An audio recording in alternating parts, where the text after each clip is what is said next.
కాకపోతే ఇంకా ఓవరాల్ చూసుకుంటే హిందీ వర్షన్ వరకు నా 9వ రోజు కూడా 4 కోట్ల షేర్ వచ్చింది. అక్కడ అనుకున్నాం కదా నిదానంగా పికప్ అవుతుంది. ఎందుకంటే మల్టీప్లెక్స్లో అప్పుడు సినిమా వేయలేదు, ఇప్పుడే మల్టీప్లెక్స్లు వేస్తున్నారు. అప్పుడు స్టార్టింగ్లో అయితే సింగిల్ థియేటర్లోనే రిలీజ్ చేశారు సినిమాని అయితే. అక్కడైతే మంచిగానే పర్ఫార్మెన్స్ ఇచ్చింది. ఇప్పుడైతే మల్టీప్లెక్స్కి వెళ్ళింది సినిమా.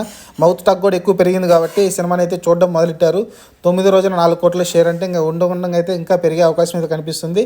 ఇంకా రన్ అయితే కంప్లీట్ కాలేదు. ఎందుకంటే 4 కోట్లు ఇంకా 9 రోజులు పెడుతుందంటే ఇంకా పొటెన్షియల్ ఉన్నట్టే సినిమాకి. ఇంకా నిదానంగా పోయినా 3 కోట్లు 2 కోట్లు తగ్గినప్పటికీ రోజుకైతే 2 కోట్లు 1 కోటి వచ్చినా కూడా లాభమే కదా అంతా. కాబట్టి సినిమా అయితే చాలా లాంగ్ రన్ అయితే ఉండబోతుందని తెలుస్తుంది. అలానే తెలుగులో కూడా చాలా లాంగ్ రన్ అయితే ఉండబోతుందని తెలుస్తుంది. ఇంకా గుంటూరు కారం ఆల్మోస్ట్ డెడ్ అయినట్టే.